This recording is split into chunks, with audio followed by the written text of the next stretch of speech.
Hello, good morning, ladies and gentlemen, and everyone. Welcome to Reaping the History with NSPS.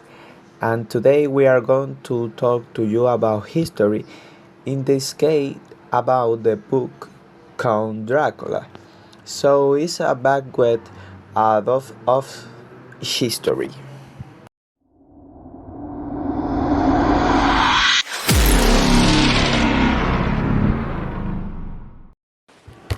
Well, and then I will introduce you to those who will join us in this video.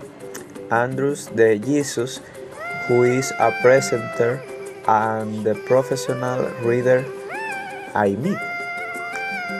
Miss Luz Arias, who is a professional book translator. Miss Marina Saturia, who is a well-known creator of children's history. Mr. Hector Mercedes, who is one of the most renowned reading critics in the country. The Miss from History, Christy de Jesus, who accompanied us from the NSPS Educational Center. And last but not least, our writer, Rosani Reyes. Greet the public, everyone. Once the introductions are made, we can go to the question part, and first I will start with Miss Rosani. Rosani, the book tell me tells in us the the story audience of how what the book is about. Count Dracula Empire of terror and blood, and they also tell us about the people who helped defeat. And seems they all have some things in common that unite. That is to kill Dracula because at some point he hurt a dent or someone close to death. Among the characters that stand out are Van Helsing, Jonathan Harker, Seward, Mina, and Arthur. Okay. Thank you very much for that description. Now I would like us to talk a little about the creator of the history. Mr. Mercedes, could you tell me about the author of Dracula? Of course, Bram Stoker was born in a small residential area of Dublin, Ireland, into a large family of which he would be the third of 7 siblings. Better known as Bram Stoker, he was one of the most prominent writers of the 19th and 20th centuries, thanks to his most famous and iconic novel, Dracula. Stoker was born in 1847, at a time where rumors of vampirism were rife. Stoker made the most of these rumors in his oral story Dracula. The story isn't changed about the superstitious nature of the people and the protective measures they take to escape vampires. Stoker began to have a love of creativity as a child. Since he was a little, he had a great affinity with literature, because due to an illness that did not allow him to walk, he spent a lot of time in bed listening to the stories and terrifying stories that his mother told him, which evidently would make the horror genre his favorite.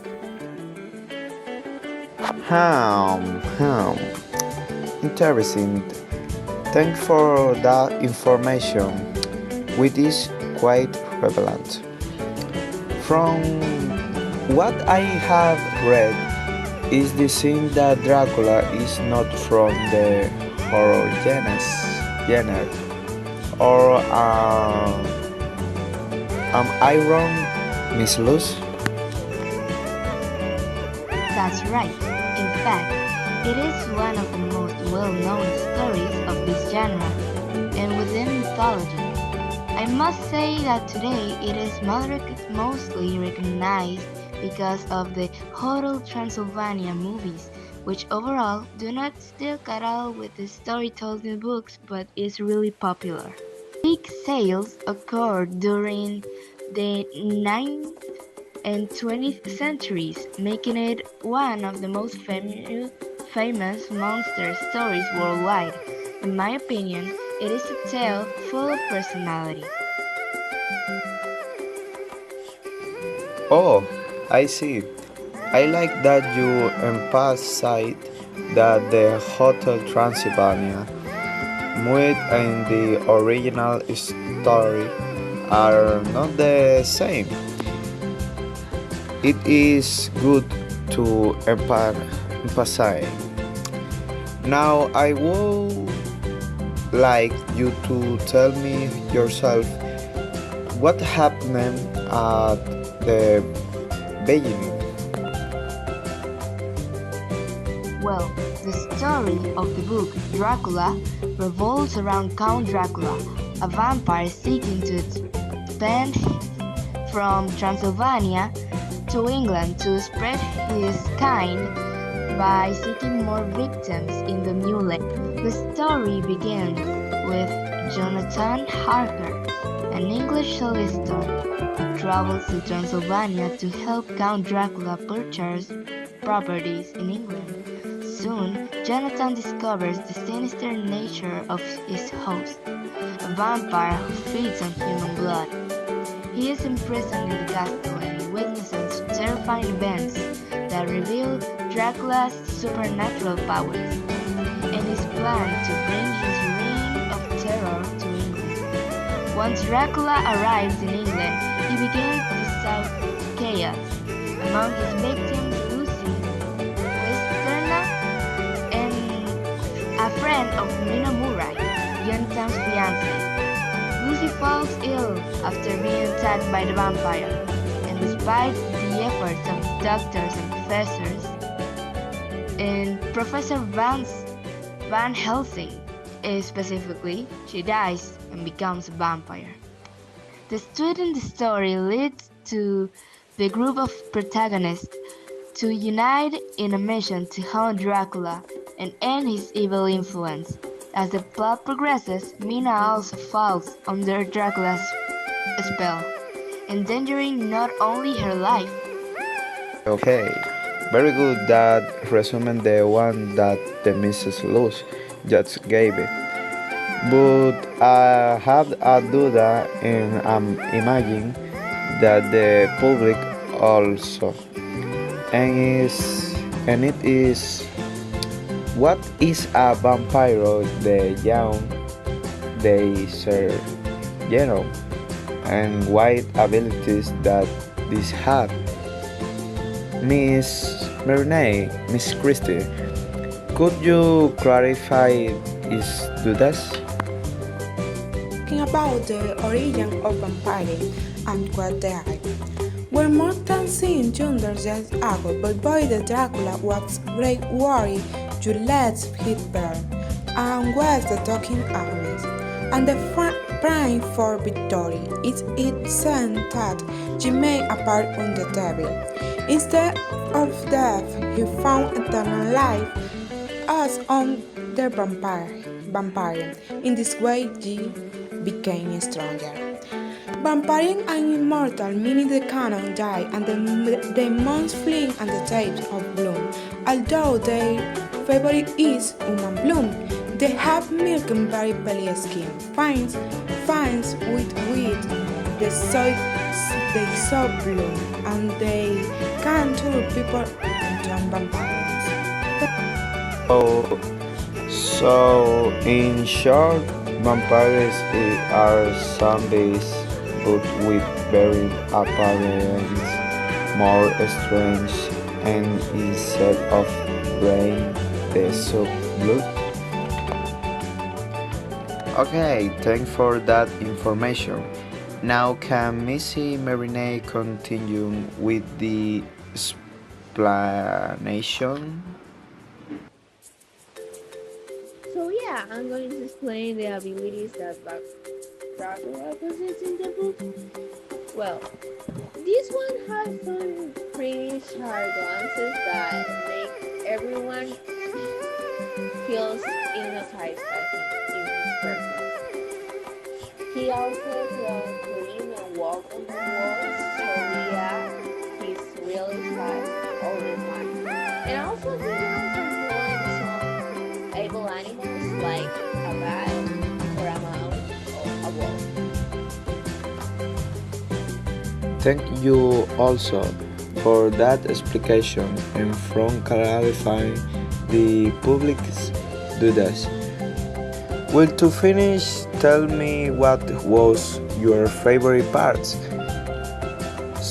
starting with you, Miss Luz. My favorite part is the standout moment when Jonathan realizes that Dracula does not cast a reflection in the mirror. It's a detail that for some may not seem that important, but it's really amazing. The scene when he finally realizes his host's true nature. And also the scene where Lucy is attacked. It is a really emotive one, and that has a lot of weight in the book. So it's an amazing scene. Okay, good taste, Miss Luz. Can you continue, Miss Rosani? Of course, my favorite part is when Mr. Harker arrives at Dracula castle. Seems that is where we see the build of the story. Was cute, beautiful, and with his appearance can fool anyone. Okay, Missy Christie, continue you. Scene from the book is Lucy, Mina friends, it's attacking and transformed by Dracula. Ultimately because I'm blooting the vampire. At one point, she starts attacking children, which I find to be a very sinister but fascinating scene. Mr. Mercedes, your turn. My favorite part was when Miss Lucy appeared outside with the two marks on her neck, since with this part you realize that the intrigue will begin. In addition to thinking that after this, she began to have nightmares and losing alarming blood.